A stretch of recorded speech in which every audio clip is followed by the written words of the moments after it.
بسم اللہ الرحمن الرحیم۔ السلام علیکم جی، میں صدام اشرف آپ سے مخاطب ہوں اور آپ مجھے one paper M C Qs preparation کے حوالے سے جانتے ہیں۔ جیسا کہ آپ کو پتہ ہے کہ ہم نے اسلامیات کو ڈسکس کرنے کی ایک سیریز کا آغاز کیا ہوا ہے، جس میں ہمارے پاس اس کا آج لیکچر نمبر 4 ہے۔ اس سے پہلے ہم حضرت محمد صلی اللہ علیہ وآلہ وسلم کی جو زندگی مبارک میں جو ایونٹس ہو رہے ہیں اس کو ہم ڈسکس کر رہے ہیں۔ اس سے پہلے ہم نے آپ صلی اللہ علیہ وآلہ وسلم کی جو زندگی مبارک 12 سال آپ صلی اللہ علیہ وسلم ہو جاتے ہیں، تو 12 سال کی ایج تک کون کون سے اہم واقعات ہوئے تھے، ایونٹس ہوئے تھے، ان کو ہم نے ڈیٹیل میں ڈسکس کر لیا تھا اور ایک کہانی کی فارم میں ہم نے آپ کے ساتھ اس کو ڈسکس کیا تاکہ آپ اس کو دیر تک آپ اس کو اپنے مائنڈ میں رکھ سکے، اس کو ذہن میں رکھ سکے۔ تو آج ہم جناب اس سے آگے اپنی جو کہانی ہے اس کا آغاز کرتے ہیں، اس کو سٹارٹ کرتے ہیں۔ دیکھیں، ہم جو آپ صلی اللہ علیہ وآلہ وسلم کی جو زندگی مبارک ہے اس کو ڈسکس کر رہے ہیں ان کی ایج کے مطابق، کہ کس ایج کے حصے میں کون کون سے امپورٹنٹ ایونٹس ہوتے ہیں، واقعات ہوتے ہیں، اور اس کے حوالے سے، ان ایونٹس کے حوالے سے کون کون سے سوالات پی پی ایس سی آپ سے پوچھے گا، کون کون سے سوالات آپ سے پوچھے گئے ہیں، کون کون سے سوالات آپ سے انٹرویو پینل میں پوچھے جا سکتے ہیں۔ تو ان تمام تر سوالات کو ہم ایک بہترین ٹریک میں لے کے چل رہے ہیں تاکہ آپ کو سمجھنے میں آسانی ہو۔ سب سے بڑا جو مسئلہ یہ ہوتا ہے one paper M C Qs preparation کے دوران کہ ہم چیزیں بھول جاتے ہیں۔ ہم مٹیریل کو یاد کرتے ہیں، آگے آگے یاد کرتے جاتے ہیں، پیچھے پیچھے سے سارا بھولتا جاتا ہے۔ تو یہ بہت بڑا مسئلہ ہے۔ تو اسی مسئلے کو جڑ سے ختم کرنے کے لیے ہم ایک زبردست انداز میں، ایک زبردست ٹریک میں ان ساری چیزوں کو لے کے چل رہے ہیں۔ تو آپ ان لیکچرز کو سنیں، اپنے نوٹس میں ان کو ایڈ کریں۔ جو ہم سوالات آپ کو بتاتے ہیں یہ 100% شیور ہے کہ یہ سوالات آپ سے پوچھے جائیں گے، پکی بات ہے، کنفرم ہے۔ اس لیے یہ سوالات ہم آپ کے ساتھ شیئر کر رہے ہیں، ایک کہانی کی فارم میں، ایک سٹوری کی فارم میں۔ دیکھیں، انسانی فطرت ہے، نیچر ہے، ایک جو کہانی ہوتی ہے، ایک سٹوری ہوتی ہے، اس کو جو انسان کا دماغ ہے وہ بہت جلدی ایکسیپٹ کر لیتا ہے، اور اس کا جو امیج ہوتا ہے وہ دیر پا ہمارے مائنڈ میں جو ہے وہ رہتا ہے۔ اس لیے ہم ایک سٹوری کی فارم میں ان لیکچرز کو لے کے چل رہے ہیں تاکہ آپ کو سمجھنے میں آسانی ہو۔ ٹھیک ہے جی، چلیں ہم اپنے لیکچر کا باقاعدہ آغاز کرتے ہیں۔ لاسٹ لیکچر میں ہم حضرت محمد صلی اللہ علیہ وآلہ وسلم کی جو زندگی مبارک 12 سال کی تھی، اس میں جو ایونٹ ہوا تھا لاسٹ ٹائم ہم نے اس کو ڈسکس کیا۔ اب اس سے آن ورڈ ہم چلیں گے کہ آپ صلی اللہ علیہ وآلہ وسلم کی زندگی میں مزید کون کون سے امپورٹنٹ ایونٹس ہوتے ہیں آپ کی جو ہے وہ عمر مبارک میں، تو ان کو ہم ڈسکس کرتے ہیں۔ تو اس سے پہلے میں آپ کو آلریڈی لیکچرز میں بتا چکا ہوں کہ آپ صلی اللہ علیہ وآلہ وسلم کی جو پیدائش ہوتی ہے وہ سرزمین مکہ پہ ہوتی ہے، عربین پیننسولا پہ ہوتی ہے، جزیرہ نما عرب پہ ہوتی ہے، جہاں پہ آپ نے اسلام کی جو ہے وہ تبلیغ کی۔ تو ذرا یہاں پہ میں اس کا پھر تھوڑا سا یہاں پہ آپ کو میپ بنا کے سمجھا دیتا ہوں تاکہ آپ کو تھوڑی سی نا اس میں سمجھنے میں جو ہے وہ آسانی ہو۔ کچھ اس طرح سے ہمارے سامنے جو ہے وہ میپ ہے جی، ہمارے پاس جو عربین پیننسولا ہے، تو یہ سارے کا سارا ہمارے پاس کیا ہے جی، یہ ہمارے پاس سارے کا سارا سعودی عرب ہے، یہ سارے کا سارا سعودی عرب ہے۔ اور یہاں پہ اگر میں بتاؤں تو یہاں پہ ہمارے پاس دو جو ہے وہ ریجن تب جو ہے ہمارے پاس ہوا کرتے تھے، ایک ہمارے پاس ایک یہاں پہ یمن کنٹری ہے اور دوسری ہمارے پاس یہاں پہ عمان ہے۔ تو اب تو یہاں پہ ہمارے پاس جناب قطر بھی بن گیا، یو اے بھی بن گیا ہے، بحرین بھی بن گیا، کویت بھی ہے، عراق بھی ہے۔ تو پہلے تو جو ہمارے پاس ہوا کرتے تھے وہ یہاں پہ ملک شام ہوا کرتا تھا، یہاں پہ ملک شام ہوا کرتا تھا۔ اب تو شام کے ساتھ عراق بھی بن گیا ہے، لبنان بھی ہمارے پاس ہے، جارڈن بھی ہے، اردن جسے بولتے ہیں، اور یہاں پہ اسرائیل بھی ہمارے پاس ہے یہاں پہ۔ تو تب ہمارے پاس جو مین جو ہمارے پاس اس سعودی عرب یہ جو ریجن ہے عربین پیننسولا، آپ کو پتہ ہے یہاں پہ سارے کا سارا ہمارے پاس کیا ہے، پانی ہے۔ یہ ریڈ سی ہے، یہ انڈین اوشین ہے سارے کا سارا، اور یہ ساری کی ساری پرشین گلف ہے، یہ پرشین گلف ہے۔ تو یہ سارے کا سارا ہمارے پاس پانی ہے۔ تو یہ ایک سائڈ پہ خشکی کا ٹکڑا ہے جسے ہم عربین پیننسولا بولتے ہیں، جسے جزیرہ نما عرب بولتے ہیں، اور یہیں پہ آپ صلی اللہ علیہ وآلہ وسلم کی جو ہے وہ پیدائش ہوتی ہے، یہاں پہ مکہ میں، یہاں پہ آپ صلی اللہ علیہ وسلم پیدا ہوتے ہیں، اور یہاں پہ ہمارے پاس کیا ہے جی، مدینہ پاک ہے ہمارے پاس، ٹھیک ہے، تو یہ سارے کا سارا ریجن ہمارے پاس کیا ہے؟ سعودی عرب ہے۔ مکہ اور مدینہ کے درمیان ابوا کا مقام ہے، یہاں پہ تبوک کا مقام ہے، یہاں پہ خیبر ہے۔ تو یہ ریجن آپ نے نا وہ اپنے مائنڈ میں رکھنے ہیں، ٹھیک ہے جی۔ چلیں، یہ ہمارے پاس عربین پیننسولا ہے، جسے ہم یہ کہتے ہیں کہ یہ جزیرہ نما عرب ہے، جہاں پہ آپ صلی اللہ علیہ وآلہ وسلم نے جو ہے وہ اسلام کی تبلیغ فرمائی، اور یہیں پہ مکہ میں، مکہ کے جو محلہ سوق اللیل میں پیدا ہوئے، ٹھیک ہے جی۔ چلیں، اب ہم نے جو لاسٹ لیکچر میں ڈسکس کیا تھا وہ 12 سال کی ایج تھی، اب ہم ڈسکس کرنے جا رہے ہیں 15 سال کی ایج کی۔ آپ صلی اللہ علیہ وآلہ وسلم جو ہے وہ 15 ایئر اولڈ ہو گئے، 15 سال آپ صلی اللہ علیہ وآلہ وسلم کی ایج ہوگی۔ یہ جو ہم لیکچرز آپ کے ساتھ ڈسکس کر رہے ہیں، یہ جو لیکچرز آپ کو پرووائڈ کر رہے ہیں، اس میں جو آپ صلی اللہ علیہ وآلہ وسلم کی زندگی مبارک، اس میں ہم ایج کے حساب سے جو امپورٹنٹس ایونٹس ہوئے ہیں ان کو آپ کے ساتھ شیئر کر رہے ہیں، ڈسکس کر رہے ہیں۔ دیکھیں، یہی وہ ایونٹس ہیں، یہی وہ سوالات ہیں۔ اسلامیات کے حوالے سے کوئی اسلامیات، کوئی انوکھی اسلامیات پیپر میں نہیں آنی ہوتی، یا پھر کوئی راکٹ سائنس نہیں آنی ہوتی وہاں پہ کہ جو آپ کے لیے ایک نئی چیز آ گئی ہے۔ یہی وہ ساری چیزیں ہیں، اگر آپ ایک بار کر لیں، بحیثیت مسلمان بھی ہمارا یہ حق بنتا ہے ان چیزوں کو ڈسکس کرنا، ان کو سمجھنا، یہ بھی ہمارا حق بنتا ہے۔ تو اگر ہم ان کو ایک ترتیب میں، ایک ٹریک میں ہم اس کو سمجھ لیتے تو ہمارے لیے آسانی ہو جائے گی، تو ہمیں کوئی پرابلم نہیں کسی قسم کی آئے گی، سمجھ گئے ہیں؟ چلیں، تو اب 15 سال کے آپ صلی اللہ علیہ وآلہ وسلم جو ہو جاتے ہیں، 15 سال آپ کی ایج ہے، تو یہاں پہ ایک ایونٹ ہوتا ہے حرب فجار۔ یہ سوال پوچھا جائے گا، حرب فجار ہمارے پاس یہاں پہ جناب جو ہے وہ ایک جنگ ہوتی ہے۔ حرب کا مطلب جنگ اور فجار فجر کی جمع، تو یہ ہمارے پاس ایک جنگ ہوتی ہے۔ دیکھیں ذرا اس کا نا تھوڑا سا بیک گراؤنڈ پہلے سمجھتے ہیں کہ یہ حرب فجار تھی اصل میں کیا، پھر اس کے حوالے سے کون کون سے آپ سے سوالات پوچھے جائیں گے۔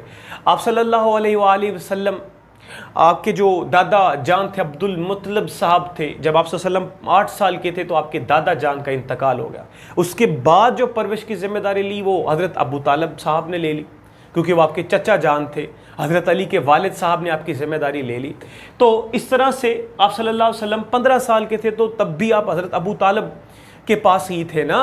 تو کیا ہوتا ہے کہ حرب فجار ہوتی ہے۔ حرب فجار کچھ اس طرح سے سمجھ لیں کہ یہ ہمارے پاس ایک جنگ ہوئی تھی۔ یہ کیا ہوئی تھی؟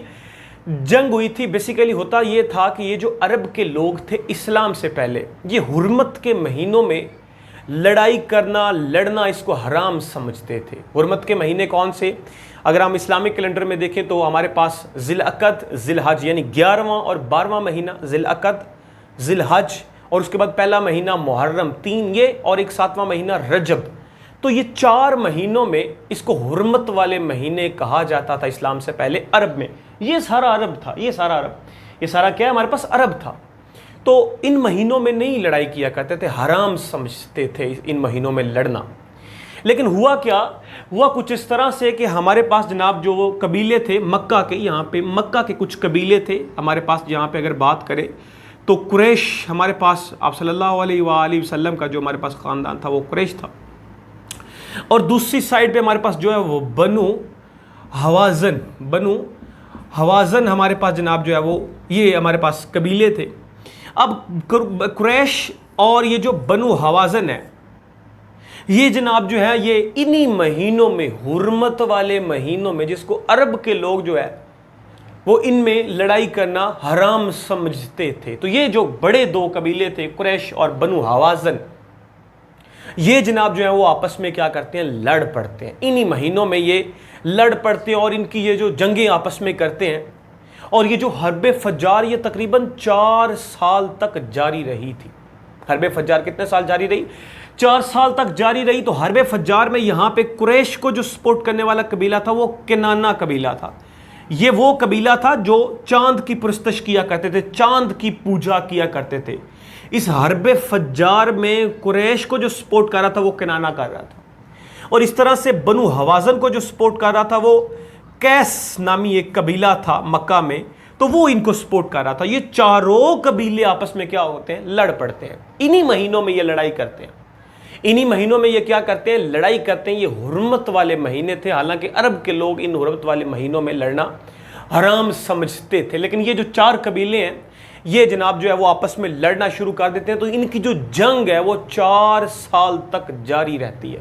4 مختلف جو ہے وہ جنگیں حرب فجار کی جناب ان کے درمیان آپس میں لڑی جاتی ہیں۔ اب ہوتا کیا ہے کہ آپ صلی اللہ علیہ وآلہ وسلم 15 سال کی ایج کے ہوتے ہیں، 15 سال کی ایج کے ہوتے ہیں۔ اب دیکھیے آپ کا جو خاندان تھا وہ آپ کا جو وہ ہمارے پاس کیا تھا، قریش تھا، خاندانی آپ قریش سے تھے۔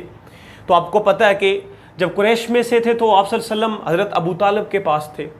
تو آپ صلی اللہ علیہ وآلہ وسلم کے جو چچا جان تھے، اب جو مشہور بتاؤں تو آپ کو حضرت ابو طالب ہے ان کے چچا جان، حضرت زبیر تھے، حضرت عباس تھے، حضرت حمزہ ان کے چچا جان تھے۔ تو یہ قریش قبیلے سے ان کا تعلق تھا، یہ خاندان ان کا کیا تھا، قریش تھا ہمارے پاس۔ تو جناب یہ جو ہے وہ بنو حوازن کے ساتھ لڑ پڑتے ان کی سپورٹ سے۔ کنانا قریش کو سپورٹ کر رہا تھا اور یہ جو قیس ہے بنو حوازن کو سپورٹ کر رہا تھا، یہ جو چاروں قبیلے آپس میں لڑ پڑتے۔ اور یہ لڑائی کہاں پہ ہوتی ہے، ایک عکاظ نامی ایک بازار لگا کرتا تھا یہاں پہ مکہ میں، وہاں پہ منڈی لگا کرتی تھی، سمجھ لیں ایک طرح کا میلہ لگا کرتا تھا، تو وہاں پہ یہ لڑا کرتے تھے۔ عکاظ نامی جو جگہ ہے، بازار ہے، وہاں پہ یہ لڑا کرتے تھے۔ تو آپ صلی اللہ علیہ وآلہ وسلم 15 سال کے تب تھے، تو آپ کے جو چچا جان تھے وہ ابو طالب، میں آپ کو بتا چکا ہوں، حضرت زبیر، حضرت ہمارے پاس حمزہ اور حضرت جو عباس ہے وہ اس جنگ میں شریک ہوئے۔ تو آپ صلی اللہ علیہ وآلہ وسلم ابھی چھوٹی ایج میں، 15 سال کی ایج میں، تو یہ کیا کام کیا کرتے تھے اس جنگ میں، یہ کچھ اس طرح سے کیا کرتے تھے کہ جو تیر یہ جو دوسرا قبیلہ ان کی طرف سے آیا کرتے تھے، یہ جو دوسرے ان کے مخالفین ان کی طرف سے جو تیر آیا کرتے تھے، آپ صلی اللہ علیہ وسلم ان تیروں کو اکٹھا کرتے، اور حضرت جو ابو طالب ہے وہ بڑے زبردست قسم کے تیر انداز تھے۔ تو حضرت ابو طالب کو جناب جو حضرت محمد صلی اللہ علیہ وآلہ وسلم وہ تیر اٹھا کے دیتے اور وہ تیر چلاتے۔ تو آپ صلی اللہ علیہ وسلم کا صرف اتنا ہی کردار ہے اس جنگ میں، اس کے علاوہ آپ صلی اللہ علیہ وسلم نے کوئی فزیکلی اس میں کوئی کسی قسم کا جو ہے نا کسی کے ساتھ نہیں لڑے، حرب فجار میں۔ تو یہ 4 سال تک ہمارے پاس یہ جنگ جاری رہی، اور یہ آخری جنگ تھی جس میں آپ صلی اللہ علیہ وآلہ وسلم نے حصہ لیا تھا۔ اس سے پہلے 3 بڑی جنگیں حرب فجار کے حوالے سے جو حرب فجار ہو چکی تھی، تو چوتھی جنگ تھی جس میں آپ صلی اللہ علیہ وآلہ وسلم نے حرب فجار میں حصہ لیا۔ اب دیکھیں جب آپ صلی اللہ علیہ وسلم نے حصہ لیا تو آپ 15 سال کے تھے، تو آپ صلی اللہ علیہ وسلم نے سوچا کہ ہم مکہ کے لوگ، یہ مکہ کی قبیلے ہیں، رہنے والے، ہم آپس میں لڑ رہے ہیں، تو کیوں نہ کیا جائے کہ ہم جناب جو ایک جگہ پہ بیٹھ جائے اور کوئی معاہدہ وغیرہ کر لیں، اور ہم بیٹھ کے جو ہے وہ جنگ بندی کر دیں اور اپنا جو ہے وہ معاملات جو ہے وہ ٹھیک کر لیں۔ تو اتنی 15 سال کی ایج میں آپ صلی اللہ علیہ وسلم کی اتنی سمجھ لیں کہ آپ کا جو آئی کیو لیول تھا اس حد کا تھا۔ تو آپ صلی اللہ علیہ وسلم نے آپ نے اپنے چچا جان حضرت زبیر کو کنونس کیا کہ جناب اس جنگ کو ہے وہ جنگ کو بند کیا جائے اور جو معاملات ہے وہ طے کیے جائیں۔ تو جناب یہاں پہ کیا ہوا کہ حضرت زبیر کو کنونس کیا گیا اور یہ جو معاملات تھے وہ ذرا ٹھنڈے کیے گئے تھے، اور یہاں پہ ایک معاہدہ ہوتا ہے، وہ کون سا معاہدہ ہوتا ہے، حلف الفضول نامی ایک معاہدہ ہوتا ہے۔ اس حرب فجار کو، یہ چوتھی حرب فجار تھی، یہ کون سے نمبر کی تھی، چوتھے نمبر کی تھی ہمارے پاس، جس میں آپ صلی اللہ علیہ وسلم نے 15 سال کی ایج میں حصہ لیا۔ حرب فجار ان قبیلوں کے درمیان میں ہوئی، تو اس جنگ کو جنگ بندی کی گئی ایک معاہدے کے تھرو، اس کا نام کیا تھا، حلف الفضول۔ حلف الفضول جو ہمارے پاس جناب اس جنگ کے اس معاہدے کے ذریعے اس جنگ کو بند کیا گیا۔ حلف کا مطلب ہوتا ہے حلف لینا، اور فضول بیسیکلی کیا تھا کہ یہاں پہ کہتے ہیں کہ ان قبیلوں میں 3 بڑے سردار تھے جنہوں نے جنگ بندی کے لیے جو ہے وہ ایگریمنٹ کیا، جو معاہدہ طے کیا، اور ان کے نام میں جو ہے وہ فضل آیا کرتا تھا، ان کے نام میں فضل تھا۔ اور آپ کو پتہ ہے فضول جو ہے یہ فضل کی جمع ہے۔ تو ان 3 بڑے جو سردار تھے جنہوں نے یہ معاہدہ جو ہے وہ طے کروایا، اس معاہدے کو جو وہ پایا تکمیل تک پہنچایا، تو ان کے نام میں فضل تھا، تو اس لیے انہوں نے فضول رکھ دیا، حلف الفضول۔ یہ آپ صلی اللہ علیہ وآلہ وسلم کی پیدائش سے پہلے بھی ہو چکا تھا یہ حلف الفضول معاہدہ انہی کے درمیان میں، حرب فجار جو جنگ ہوتی تھی ان قبیلوں کے درمیان میں۔ تو یہ جناب کچھ اس طرح سے حلف الفضول جو ہے وہ معاہدہ ہوا، اور یہ جو قبیلے ہیں 4 قبیلے یہ ذرا امن کے ساتھ بیٹھے اور جنگ بندی ہوگی، جنگ ختم ہوگی، سیز فائر ہوگی، تو اس معاہدے کے تھرو اب ہوگی۔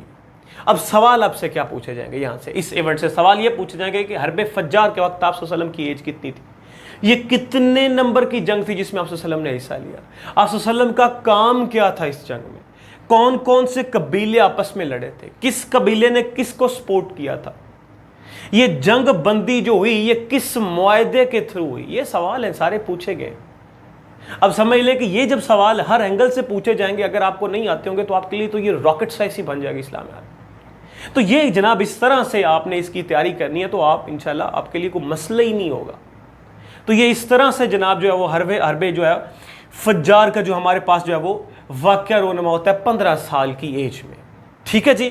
تو ذرا اس کو نوٹ کریں, میں اس کو ذرا ریز کرتا ہوں, اس کے بعد چلتے ہیں کہ آپ صلی اللہ علیہ وسلم کی جو زندگی مبارک میں ایج کے حوالے سے مزید جو ایونٹس ہیں وہ کون کون سے ہوتے ہیں. ٹھیک ہے جی. تو یہ حرب فجار تھی 15 سال کی ایج میں ہوتی ہے. اب آپ صلی اللہ علیہ وآلہ وسلم کی جو ایج مبارک ہے وہ 22 سال ہو جاتی ہے, 22 ایئر اولڈ ہو جاتے ہیں, 22 ایئرس اولڈ ہو جاتے ہیں, 22 سال ہو جاتے ہیں. تو اب ظاہر سی بات ہے 22 سال جب ہو جاتا ہے تو انسان جو ہے وہ جوان ہو جاتا ہے. تو آپ صلی اللہ علیہ وآلہ وسلم اس وقت جوان ہو گئے تھے, 22 سال ایج میں آ گئے تھے.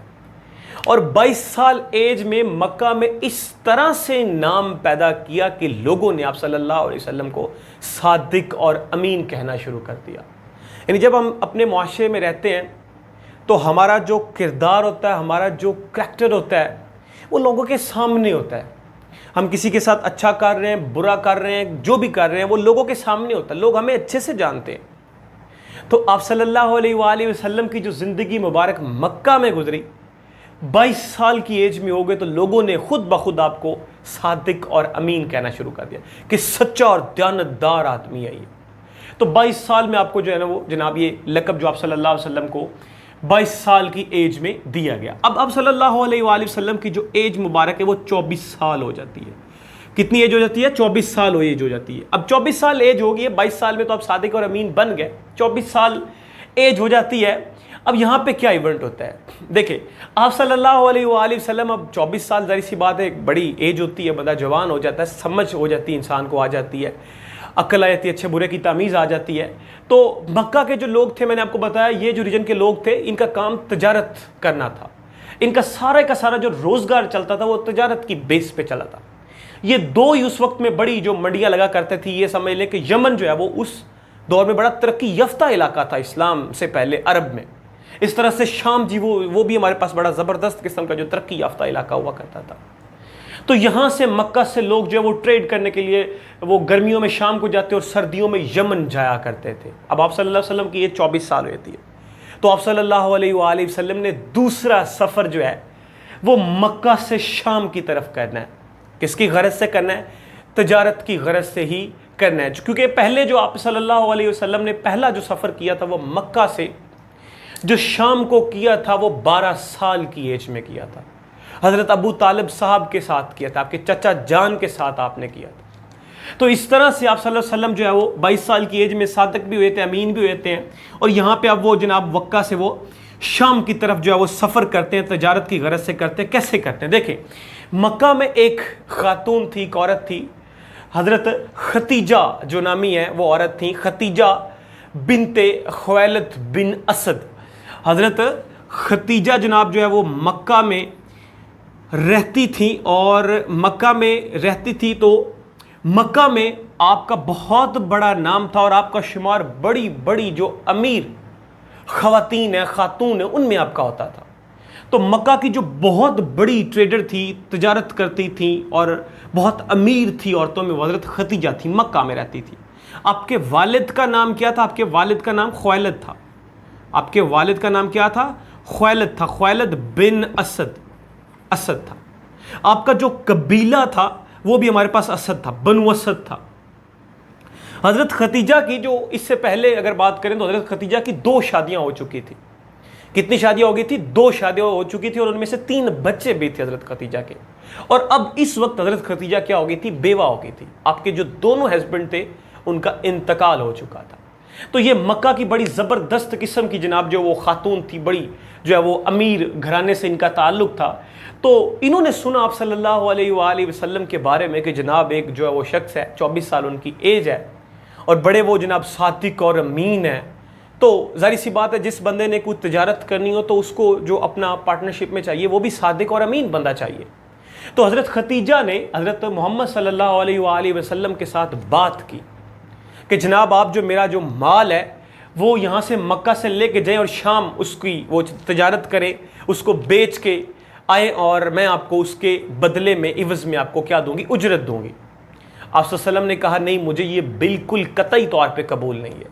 میں یہ آپ کا ڈیسیجن اس وقت لوں گا جب آپ یہ کہیں کہ میں یہاں سے آپ کا مال اٹھاؤں گا، مکہ سے لے کے شام جاؤں گا، تجارت کروں گا، جو منافع آتا ہے وہ ایکولی تقسیم کر لیتے ہیں، پھر میں آپ کے ساتھ تجارت کرنے کی غرض سے ایگری ہوں گا، آمادہ ہوں گا۔ تو حضرت خدیجہ کو انہوں نے یہ فیصلہ قبول کیا کہ اٹس اوکے، اگر آپ کی یہی خواہش ہے تو بالکل ہم ایسے ہی کر لیتے ہیں۔ تو حضرت خدیجہ کو جو مال تھا وہ مکہ سے حضرت محمد صلی اللہ علیہ وآلہ وسلم نے اٹھایا، اور حضرت خدیجہ نے اپنا غلام ساتھ، اس کا نام کیا تھا؟ میسرہ تھا۔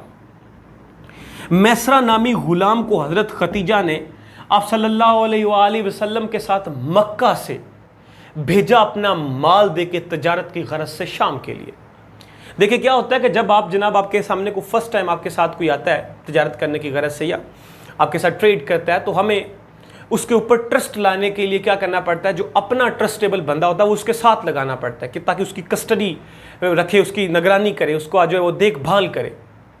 تو حضرت خدیجہ نے اپنا غلام جو ہے وہ میسرہ نامی غلام حضرت محمد صلی اللہ علیہ وسلم کے ساتھ مکہ سے تجارت کی غرض سے شام بھیج دیا۔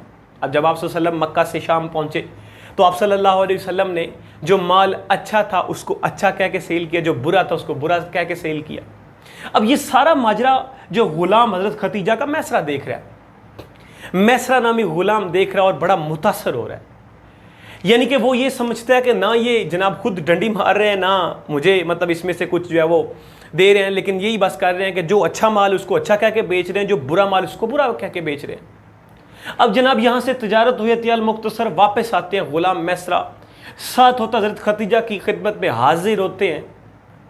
تو جو پہلے سے جو ان کا منافع تھا حضرت خدیجہ کو اس مال سے جو مکہ سے شام بھیجا کرتی تھی اس سے کئی گنا زیادہ جو پروفٹ تھا وہ حضرت خدیجہ کو ہوا۔ تو یہ دیکھ کے وہ بڑی متاثر ہوئی، اور حضرت خدیجہ کے جو غلام تھے میسرہ نے انہوں نے بھی آپ کو بتایا کہ جناب میں نے ان کی ذرا نگرانی کی ہے، ان کے ساتھ میں رہا ہوں، شام میں ہم نے تجارت کی ہے، تو نہ انہوں نے خود ڈنڈی ماری ہے نہ مجھے کچھ دیا ہے، مطلب ایک نگرانی کے لیے بات کر رہا ہوں۔ یہ بہت صادق اور امین انسان ہے، بالکل اس میں کوئی شک نہیں ہے، یہ بہت صادق اور امین ہے۔ تو حضرت خدیجہ اس صداقت کی وجہ سے، اس سچائی کی وجہ سے بہت زیادہ متاثر ہوئی، اور اتنی زیادہ متاثر ہوئی کہ آپ نے اپنی سہیلی حضرت خدیجہ کی ایک سہیلی تھی، ایک دوست تھی بڑی اچھی، ان کا نام تھا نفیسہ۔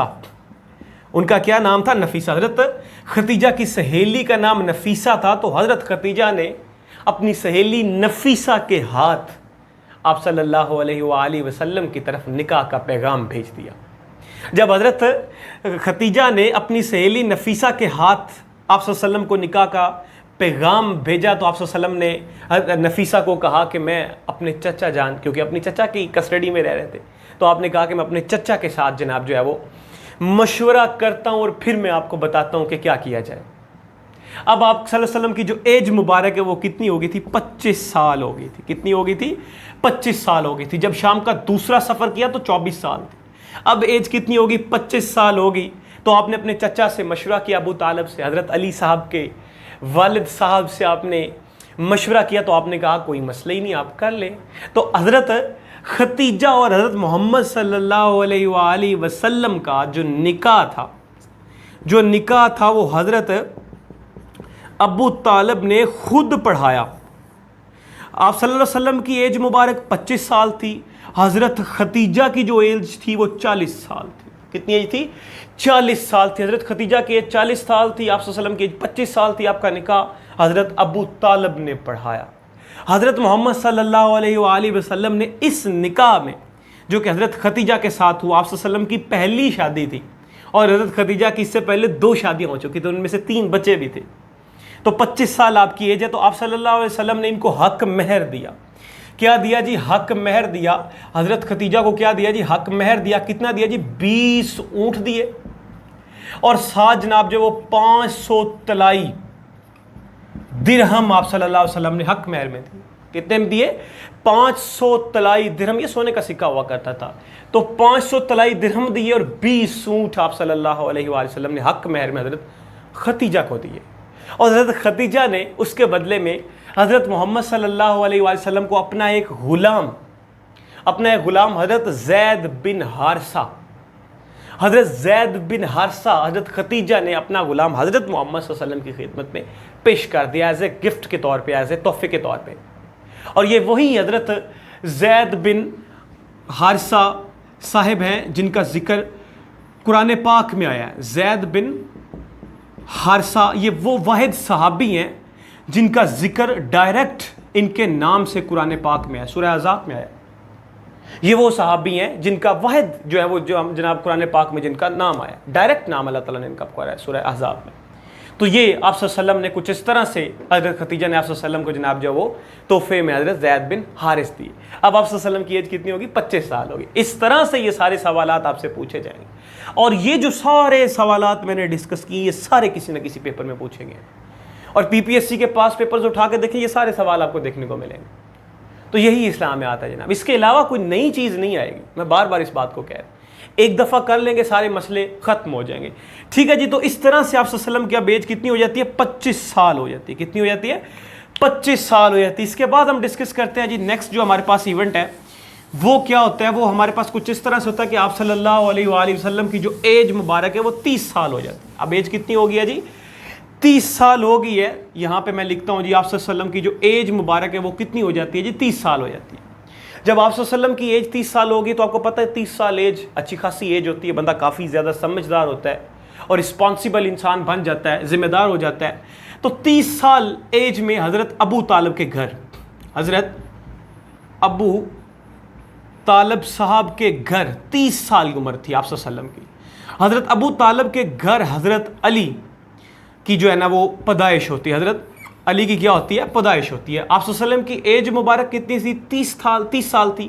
حضرت ابو طالب آپ کے چچا تھے، ان کے گھر حضرت علی کی ولادت ہوتی ہے. حضرت علی جو ہوتے ہیں وہ پیدا ہو جاتے ہیں. اب حضرت علی جب پیدا ہوتے ہیں تو حضرت محمد صلی اللہ علیہ وآلہ وسلم نے حضرت ابو طالب کو کہا کہ جناب اب میری 30 سال ایج ہوگی، اب تک آپ نے میری پرورش کی ہے. میں 8 سال کا تھا تو میرے دادا جان جو ہیں عبد المطلب صاحب ان کا انتقال ہو گیا تھا. اس کے بعد ابھی تک آپ نے میری پرورش کی ہے، میری دیکھ بھال کی ہے، میرے ساتھ رہے ہیں. اب میں کچھ اس طرح سے کرنا چاہتا ہوں کہ میں خوش ہو جاؤں کہ جو حضرت علی صاحب ہیں ان کا جو پرورش کی ذمہ داری ہے وہ میں خود لینا چاہتا ہوں. ان کی جو پرورش کی ذمہ داری ہے وہ کیا کرنا چاہتا ہوں؟ میں خود لینا چاہتا ہوں. تو یہاں تک آپ اپنے ذہن میں رکھیں گے کہ 30 سال ایج تھی جب حضرت علی کی ولادت ہوتی ہے، حضرت ابو طالب صاحب کے گھر ہوتی ہے. ٹھیک ہے جی. تو اس طرح سے آپ صلی اللہ علیہ وسلم کی ایج مبارک کتنی ہو گئی جی؟ 30 ایئر آپ اولڈ ہو گئے. اس کے بعد انشاءاللہ جب آپ صلی اللہ علیہ وسلم 35 سال کے ہو جائیں گے، 35 ایئرز اولڈ کے ہو جائیں گے، اس میں جو ایونٹس ہوں گے، اس میں جو بھی واقعات ہوں گے، انشاءاللہ اس کو ہم نیکسٹ ایپیسوڈ میں ڈسکس کرنے کی کوشش کریں گے. اس طرح سے لیکچرز ہم آپ کے ساتھ شیئر کر رہے ہیں، پرووائڈ کر رہے ہیں آپ کو ایک سٹوری کی فارم میں، ایک زبردست انداز میں، تاکہ آپ کو سمجھنے میں ذرا آسانی ہو. تو میں امید کرتا ہوں کہ آج کا لیکچر جناب آپ سمجھ گئے ہوں گے. اگر اس کے حوالے سے کوئی بھی سوال ہو تو مجھ سے وداؤٹ اینی ہیزیٹیشن ڈسکس کر سکتے ہیں. آج کے لیے پھر اتنا ہی کافی ہے. مجھے اجازت. اللہ حافظ.